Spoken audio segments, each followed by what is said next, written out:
So, hello everybody. This is Bhante Joe here, and it's Thursday. Not sure what the exact date is, but Thursday, 4th, 5th July, something like that.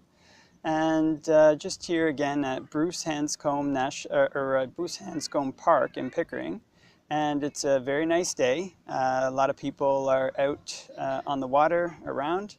It's a nice breeze. Pretty much everything is good down here. And so I thought we could do a short Owada and Dhamma talk for the internet. And so maybe first just start off with a little bit of meditation.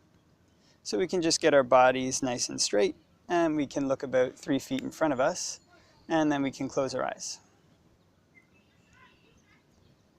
Okay, so we can focus in on the breath. Can know when it's coming in and know when it's going out. If we breathe in a long breath, can just know I'm breathing in a long breath. And if we breathe in a short breath, can just know I'm breathing in a short breath.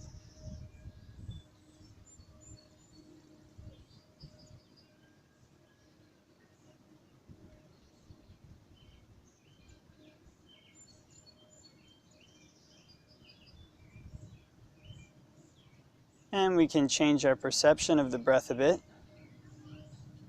so that it's not just air that we're pulling in and out of the lungs, but it's a kind of energy that's all around us and coursing through the body. And it's possible to pull it into and out of every pore in the body.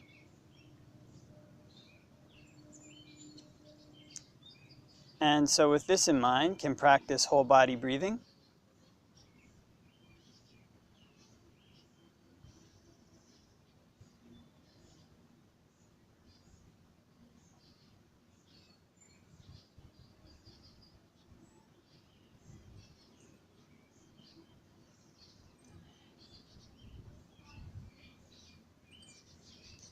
And when practicing whole body breathing, it can be helpful to imagine the body almost like it's a big sponge, so that we're breathing in and out from every pore in the body.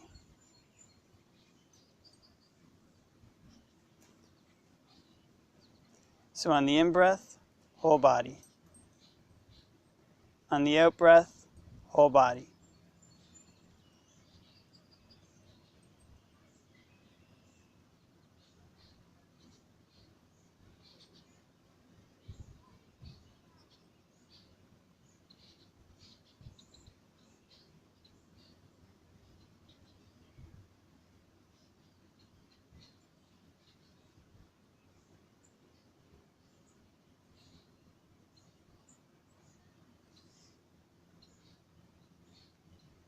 And when practicing whole body breathing, it can be helpful to change our image of the breath as well. And sometimes we can imagine our body almost as if it's in front of us, and the breath almost as if it's in front of us. But instead we can change our perception so that it's almost like we're right in the center of the breath. So on the in-breath, the whole body is totally immersed in the breath. On the out-breath, the whole body totally immersed in the breath. Almost as if one was standing under a waterfall.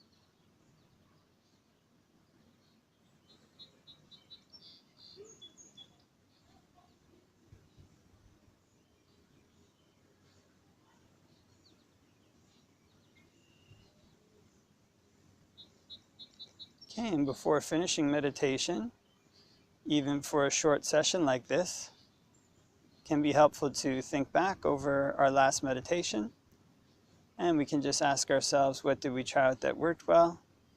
And maybe what did we try out that didn't work so well? So the next time we sit down to meditate, we can try to do what worked well again and see if we get the same results. And this is one of the ways that we learn about cause and effect in our meditation practice, and we learn to develop it as a skill.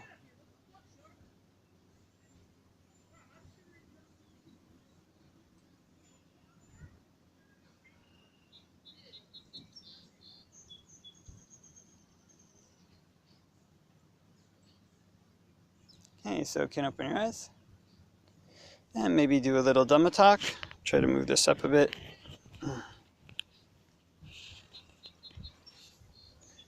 Namo tassa bhagavato arahato samma sambuddhassa.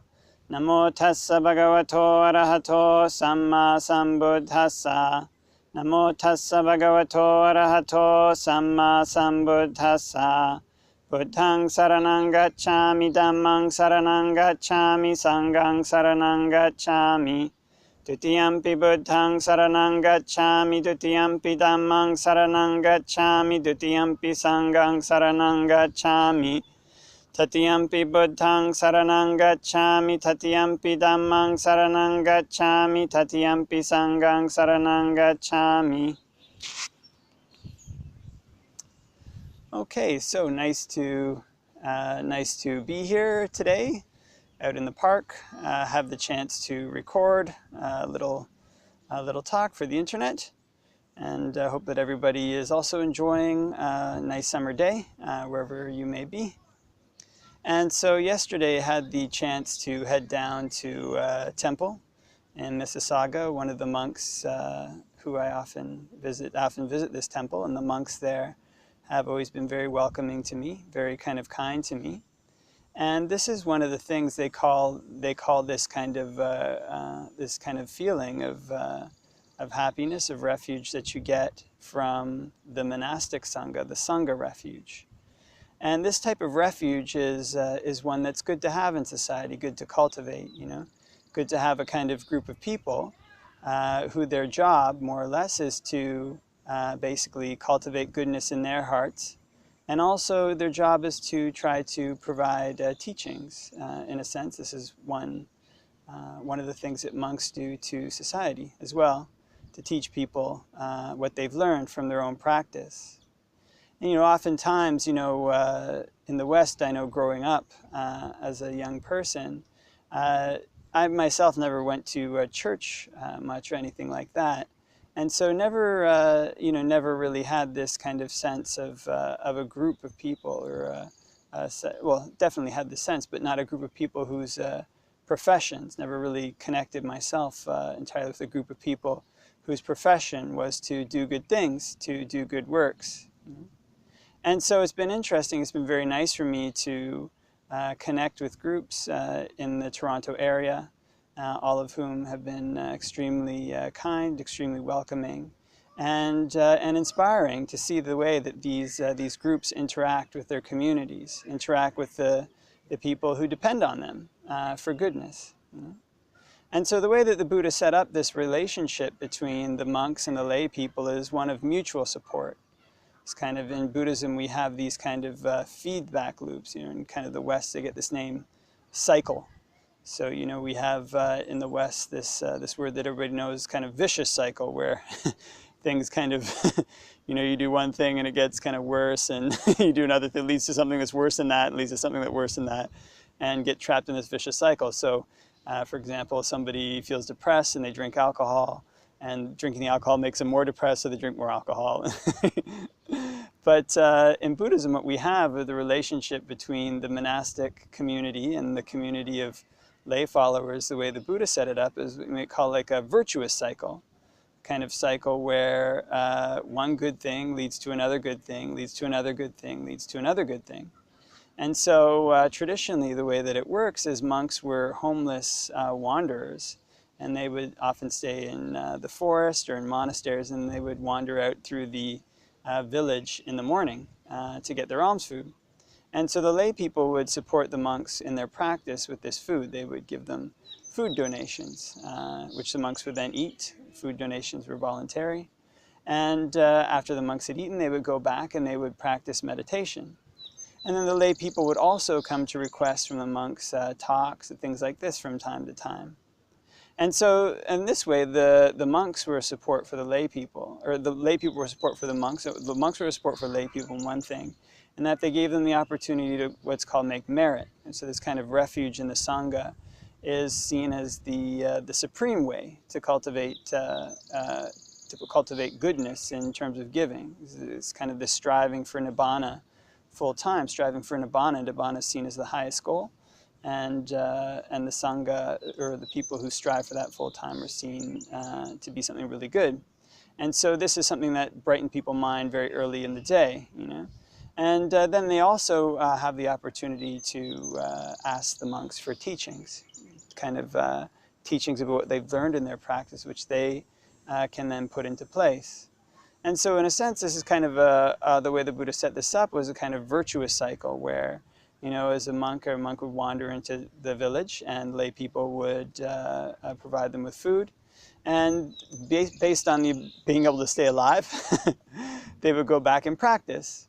But then one of the motivations for their practice as well is, okay, you know, these people have given me food, they've sustained me. May that gift that they've given bear great fruit. May it be something very good to them. You know?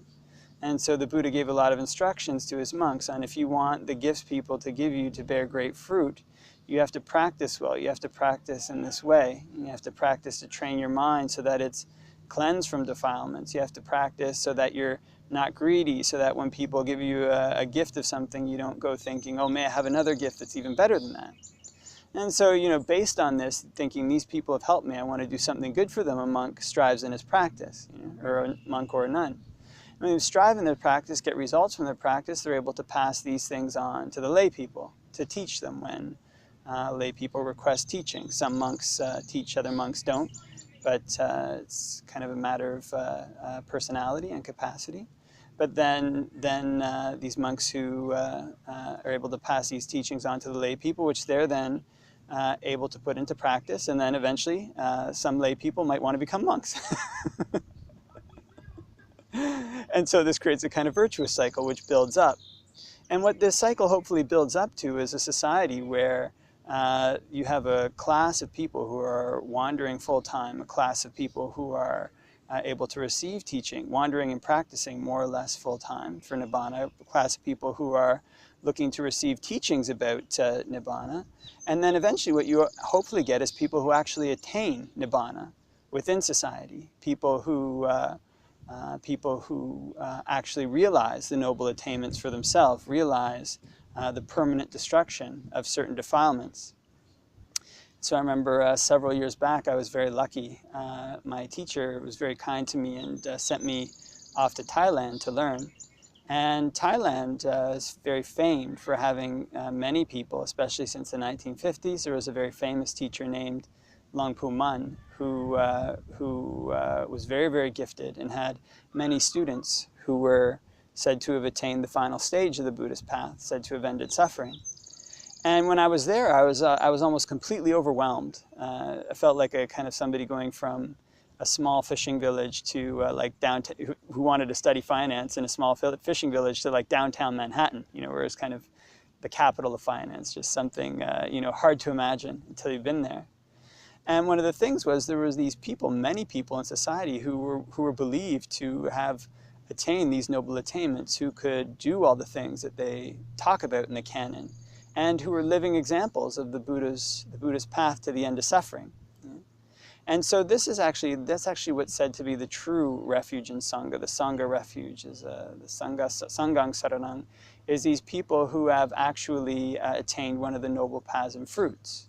So this is what this builds up to, you know, kind of this virtuous cycle in society where we have a class of people who devote themselves to the attainment of Nibbana.